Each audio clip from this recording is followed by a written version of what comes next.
중대재해처벌법이 일면을 장식했는데요. 일면에 이 뉴스를 실지 않고 민주당 비판을 일면 탑뉴스로 실은 신문이 있어요. 한겨레죠. 네.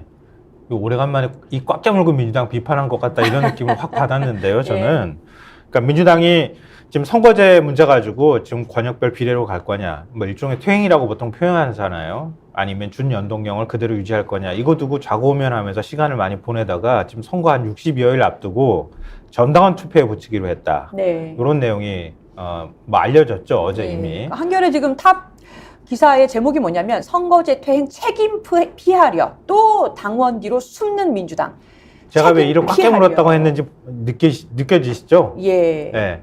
그러니까 민주당을 이번엔 확실하게 비판할 거야 라고 하는 의지가 확 드러나잖아요. 그리고 일면에다가 이렇게 왼쪽과 오른쪽에 지면을 꽉 채울 만큼 제목으로 다는 기사를 별로 안 쓰거든요. 보통의 경우에는 이렇게 나눈단 말이에요, 단을. 약간 랩처럼 보이기도 해요. 그러니까 여기에 옛날식으로 따지면 옛날 흑백 신문 시대로 가면 이렇게 검은색으로 이렇게 그 씌우기만 하면 거의 뭐 김일성 사망 수준의 기사가 되는 거예요. 아, 연세가 나오네요. 1994년에 있었던 일인데. 네. 굉장히 어렸는데 그때. 저는 잘 모릅니다. 네. 하여튼 여기 지금 선이 좀 그어지는 것 같네요. 자기 발언기 해달라고 얘기하는 것 같아요. 김일환 평론가 얘기해요. 나머지 아닙니다. 뭐 아니, 얘기해요? 설명하는 중이니까. 다 얘기했어요. 네, 기사 내용이 뭐였죠? 음. 네. 그러니까 뭐 기사 내용이라는 것은 네. 대개 언론이 이제 저 내용 자체는 다 썼는데, 그러니까 민주당이 이제 전당원 투표를 통해서 지금의 어떤 민주당의 입장은 어쨌든 지금까지 유지되어 있는 입장은 어쨌든 연동형 비례제에 가까운 어떤 입장을 갖고 있는 거지 않습니까? 그랬죠. 그런데 최근에 당 지도부를 중심으로 해서 병립형으로 돌아가야 된다. 근데 그냥 병립형으로 돌아가기에는 좀 명분이 여러 가지로 없으니까 권역별 비례제를 하는 것으로, 이걸 넣는 것으로 해서 권역별 병립형 이렇게 해서 비례제로 돌아가는 방안에 대해서 전당원 투표를 붙여서 이 전당원 투표에서 이것이 이제 좀 이 결정이 되면 그렇게 하는 것으로 하는 방안으로 지금 하기로 했다. 그래서 이제 요거를 3일날 이제 추진하기로 했다. 이런 내용이거든요. 예. 그래서 여기에 대해서 이제 언론들이 비판을 하고 있는 건데, 대부분의 언론들은 이게 결국 민주당이 입장을 바꾸려는 어떤 어떤 행동에 대해서 의원총회라든지 이런 걸 통해서 뭐 토론을 하고 이러면서 의원들, 그러니까 지금 당을 실질적으로 이끌고 의사결정을 하는 그 의원들을 서로 설득해가지고 해야 되는데 그럴 수가 없는 상황이니까 결국 지도부가 전당원 투표를 이렇게 해가지고 그 전당원 투표라는 절차 뒤에 숨는 것에 대해서 많이 이제 비판을 하고 있는 그런 상황입니다. 근데 한겨레의 경우에는 지금 선거제 퇴행이다. 이렇게 예. 이제 제목에 붙여놓은 거를 보셨잖아요. 예. 그래서 병립형으로 돌아가는 것 자체가 이제 문제다라는 맥락을 같이 깔고 있는 거여서 요게 이제 좀 다른 점이고, 그리고 이제 한겨레뿐만이 아니고 경향신문이나 뭐 이런 좀 그동안에 다른 신문하고 비교해서 다소 이제 뭐 그래도 논조가 진보적이다 이렇게 평가하는 신문들 있지 않습니까?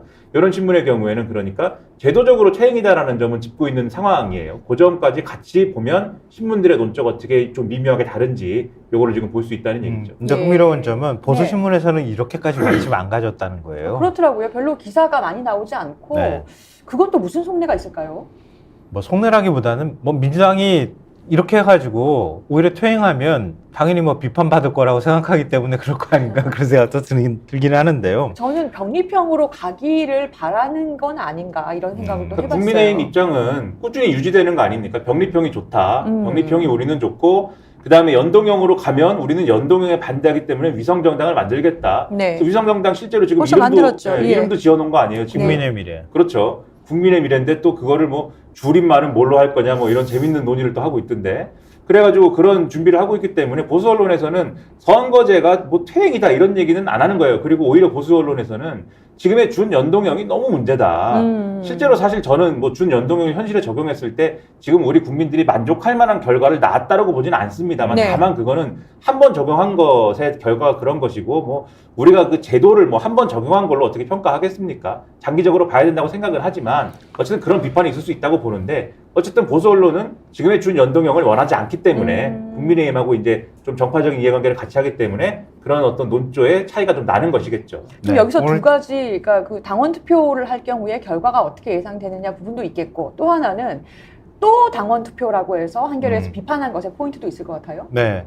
그러니까 지금 경향하고 한겨레 신문이 제일 이 부분에 대해서 적극적으로 비판하는 목소리를 냈는데요. 네. 지금 경향신문 사설을 내용을 좀 소개를 해드리면, 정당은 당심에 기반을 두지만 국민의 뜻을 받들고 그 마음을 얻어야 한다. 당신만 쫓다 보면 민심과 멀어질 수 있다. 국민 신뢰를 저버린 정당이 민심의 심판을 받을 것임은 자명하다. 민주당은 병립형 비례제 당원 투표 시도를 접기 바란다. 아예 이름을 병립형 투표제 뭐 네. 이렇게 해서 했네요. 네. 한겨레도 사실 논조는 그래요. 네. 연동형을 계속 유지해야 된다고 계속 지금까지 줄기차게 얘기를 해왔거든요. 퇴행하면 안 된다 이렇게 얘기를 했는데요. 그럼 당원 투표 결과는 병립형이 의결될 거다 이렇게 보는 거네요. 그러니까 그렇게 될 거라고 보는 거죠. 왜냐하면은 굉장히 이재명 대표를 지지하는 강성당원들의 그 목소리가 커질 수밖에 없고 예. 그들은 결국은 이재명 대표를 뒷받침하기 위해서 이번 총선에서 이기는 걸 제일 1순위의 어떤 목표로 삼을 것이다. 그렇게 따지면 의석을 내줄 수밖에 없는 연동형보다는 권역별 비례라고 지금 얘기하는 그런 형태를 선호할 것이다. 뭐 이걸 이제 다 안 봐도 비디오다. 뭐 이런 식의 얘기를 지금 하고 있는 건데요. 글쎄요. 결론은 어떻게 날지 모르겠는데요. 일단 뭐 이거는 정보 차원에서 알려드리면 다 뭐 어떤 문안을 제시를 할지는 아직 정해진 건 없어요. 그러니까 지금 언론에서 그동안에 이렇게 했으니까 이렇게 될 거야 이렇게 얘기를 하고 있는 거거든요. 그러니까 2일 최고위에서 그러니까 오늘이죠. 네. 투표 문항과 시기를 언제 투표를 붙일지 시기를 정한 뒤에 이르면 주말 깨인 내일이나 모레 자동응답 전화와 인터넷으로 찬반 투표를 벌일 것 같다. 이게 언론이 보도한 내용이에요. 거기에 어떤 문구가 들어갈지는 모르겠는데 그러니까 저는 개인적으로 전당원 투표에 붙이는 것 자체를 잘못됐다고 말하면 안 된다라는 쪽이에요. 왜냐하면 당이잖아요. 당원들의 결사체예요. 네. 그러면 당에서 어떤 중대한 결정을 내릴 때 당원들한테 표를 당원들한테 어떻게 생각하십니까? 라고 전당원 투표에 붙이는 행위를 무책임하다라고 얘기하면 그러면 당원들한테 뭘 물어볼 거예요? 이건 형식적인 측면에서는 뭐라고 할 수가 없다고 저는 생각하거든요. 다만 당원들이 올바른 선택을 내릴 수 있도록 충분한 정보를 주고 지도부가 거기에 대한 메시지를 줄 것이냐 말 것이냐에 관한 문제라고 봐요. 그러니까 지도부가 은연중에 다 막 분위기 잡아놓고 난 다음에 당원들 자 투표해 주시죠 이렇게 하지 말라는 거예요. 지는 싸움을 할 수는 없지 않느냐라든가. 그러니까 이재명 대표가 얘기하는 네. 그런 방식인 것처럼 그렇게 몰아가지는 마라. 그런 게 하나가 있고요. 또 하나는 민주당이 전당원 투표에서 잘못된 선택이라고 비판받았던 적이 여러 차례 있잖아요. 서울 부산시장 재보궐선거 때도 후보 낼 때도 그랬고 예. 그 전에 위성정당 만들 때도 그랬잖아요. 당원들이 만약에 정말 이렇게까지 전당원 투표를 붙이는 행위에 대해서 이거는 우리가 결정하는 거야 라고 진짜 민주당에 대한 애정이 있다면 이번엔 정말 심사숙고해서 선택하시라 라고 말씀드리고 싶어요. 저는 당원 투표에 대해서는 예. 김성환 평론가님 의견에 동의하거든요. 그러니까 당원이 있는 정당이면 결국은 어떤 결정을 내릴 때 그게 당원 투표를 통해서 결정하는 것 자체가 문제가 될 수는 없는 거예요. 당원 투표 할 수 있는데 네. 저는 근데 당원 투표에 대해서 그래서 뭐 공격하거나 이런 것에 대해서는 이건 좀 어떤 이 당의 운영이라든가 의사결정에 대한 좀 오해가 있는 것이거나 약간 공산당 같잖아. 그렇게 비판하면. 그러니까 이 오해가 있는 것이거나 아니면 어떤 의도가 있는 뭐 어떤 비판이다라고 보는데 핵심은 당원 투표가 아니라 지금 이제 지금까지 입장을 바꾸려고 하는 것에 대해서 어떻게 판단할 거냐 이게 핵심이라고 저는 보거든요. 그래서 두 가지 점에 대해서는 민주당이 설명을 해야 된다 국민들에게. 지금 이제 어떤 점이요? 평론가님은 네. 당원에 대한 어떤 말씀을 하셨다면 저는 국민들에게 설명해야 될 지점이 네. 있다라고 생각을 합니다. 첫 번째는 민주당이 근 한 20년 동안 네. 병립형 비례제가 좋다고 한 적이 없어요. 연동형 비례제가 좋다고 했어요.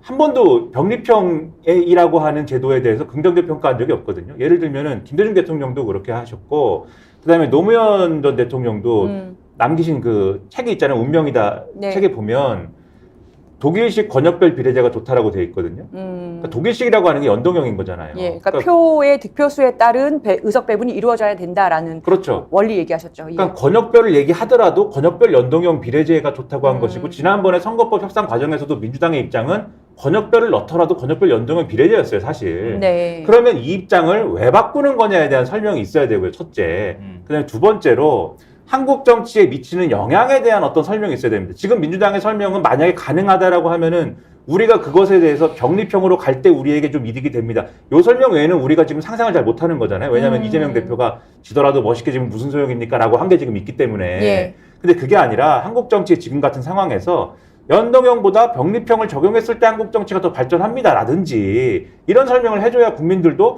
그런 생각 때문에 민주당이 하는구나라고 생각하면서 그 주장을 검증할 거 아닙니까? 지금 이제 그런 설명이 아직 된 적이 없는 거잖아요. 그런 점에서 이 두 가지 면에서 국민들에게 설명이 있어야 된다고 생각을 합니다. 그러니까 이거 우리 유튜브 봐야 돼요. 이재명 대표가 누가요? 이재명 대표가 봐야 이재명 돼요. 대표가요? 예. 이제 바꾸려면은 바꿀 명분과 왜 우리가 입장을 바꾸는지 그거에 대한 국민 설명을 해줄 필요가 있고요. 선거제에 대해서도 우리가 어떤 선택을 하든 그거에 따르는 책임을 지겠다고 하는 것도 의사표명도 해줘야 돼요. 그거 없이 하게 되면 국민들은 진짜 분노할 수도 있거든요. 그러니까 그리고 이렇게 선거 할 거면 진작 결정했어야 되는 거야 사실은. 근데 선거 앞둔 상황에서 이렇게 막 계속 촉박하게 선택하는 것처럼 해버리면 그 선택에 대한 역풍이 훨씬 커질 수 있거든요. 그럼 민주당 지도부하고 당원들이 현명하게 저는 선택해야 된다고 생각해요. 자, 이재명 대표 이 네. 유튜브 보시면 주변에 구독, 좋아요, 알림 설정 네.